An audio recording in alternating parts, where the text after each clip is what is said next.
So today's Noirvember film was a bit of a wild card for me. I had not heard of this film previously and saw it at Videodrome, and it sounded great. So this is 1957's Nightfall. It's actually directed by Jacques Tourneur.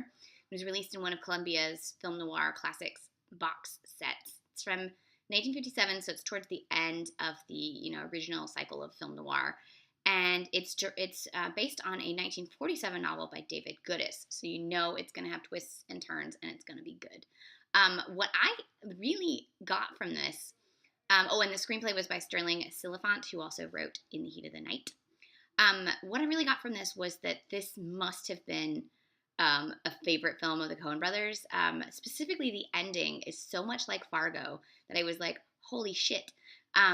Some of the shocking moments in Fargo feel way less shocking if you realize that the exact same thing was done 40 years earlier. And how shocking it must have been in 1957. Like, ugh. Some of the violence, I'm like thinking of 1957 and thinking of the violence, and I'm like, how? How did they get away with this? Like, the production code was still happening. I guess because it happened to a villain. It was okay. It's part of the wrong man cinema sort of subgenre of, well, not all wrong man films are noir, but a lot of noirs are wrong man films. Think of the Wrong Man, obviously, but I'm trying to think of other wrong man films. There's a bunch of them where someone is accused of something that they didn't do, and then they make bad decisions, and then they end up even deeper in the hole that they found themselves in. In this case, Aldo Ray is the wrong man, and this film is told in flashbacks, much like Out of the Past. It starts with Aldo Ray talking to a guy on the street. It has just gotten dark. It's nightfall, and you're in Los Angeles, and all of the bright lights are coming on, and it's that sort of cityscape noir, and you're like, why is this guy talking to this other guy? It's really weird. And then Aldo Ray goes into an Italian restaurant, and it is Michelli's, and it's actually filmed at Michelli's. So if you've ever been to Hollywood, Michelli's is like an old Hollywood haunt. It's like Musso and Frank's. It's like a place you must go when you're in Hollywood. I always go there during the TCM Film Festival and get overpriced Italian food. It's fantastic. And usually the piano player plays Endless Love, and it's the best.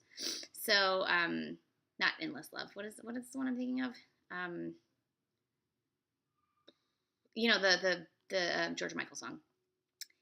Anyways, Careless Whisper, that's the song I'm thinking of. Careless Whisper. While there, he gets picked up by Anne Bancroft. And how do you say no to Anne Bancroft? And as they're about to go have their tryst, two men tell her to buzz off and take Aldo Ray off. And you're like, oh my God, she set him up. Or did she? And then later you find out who these two men are, why Aldo Ray is mixed up in them, who that first man is, why suddenly they're all in the snow, how the ending is so much like Fargo. It's Wyoming, but basically it could be Dakota. There's bank robbery, there's murder, there's innocent people dying, there's villains dying, there's weird marriage subplot that didn't necessarily need to be there.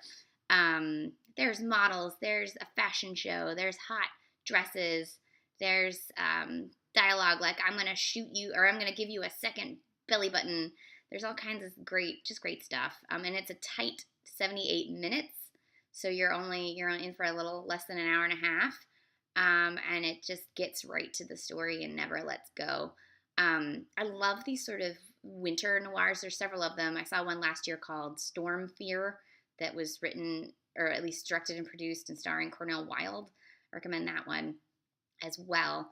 And obviously something like Shoot the Piano Player, which would come out a few years later, and also by David Goodis, right? Isn't it? Shoot the Piano Player? I'm looking that up because now I can't remember.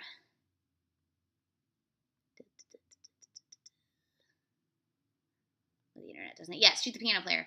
So another one that ends up with blood and destruction in the snow. Double feature time, Nightfall and Shoot the Piano Player for Death in the Snow. Always good.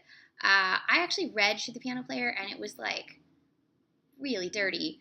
So I kind of want to read this one. I feel like David Goodis must be one of those guys that like sneaks dirty things in by writing it in such a way that you're like, did I just read what I thought I read? And then you're like, oh my God, I did read what I thought I read. A plus David Goodis. There's a really great biography of him that was in French that the English translation was put out by Eddie Muller's publishing company. So you can get a handle on that. I actually meant to grab, I forgot that I rented this from, so this is the set that it's on. Is that working? I'm trying to get myself and the picture. Here we go. This is the set that Nightfall is on. So I rented it from Videodrome here in Atlanta. You can get it on this set. I recommend it. This print is beautiful, beautiful, crisp black and white. It was shot by Burnett Guffey, who also shot Bonnie and Clyde and From Here to Eternity. It's gorgeous cinematography. I highly recommend checking this out. There's some great chemistry between Aldo Ray and Anne Bancroft. It's really young Anne Bancroft. It's always fun to see her and her sass mouth early in her career, because she was always such a sass mouth that I always love watching her. And this was one of the last films that Jacques Tourneur directed, I think. We're getting towards the end of his career. He made 1, 2, 3, 4, 5, 6, 7 more films after this. Definitely, I think his last noir, one of his last noirs. It's called a lesser Goodis, or a minor Goodis. I don't particularly care for that phrasing of people's work. It's interesting. It's clearly one of his great, it's great because it's him. And if you're a fan of Aldo Ray, definitely check this film out. It's a great wrong man noir, snow noir. This is, I just forgot the name of the movie. Oh my God, Nightfall from 1957. Definitely check it out.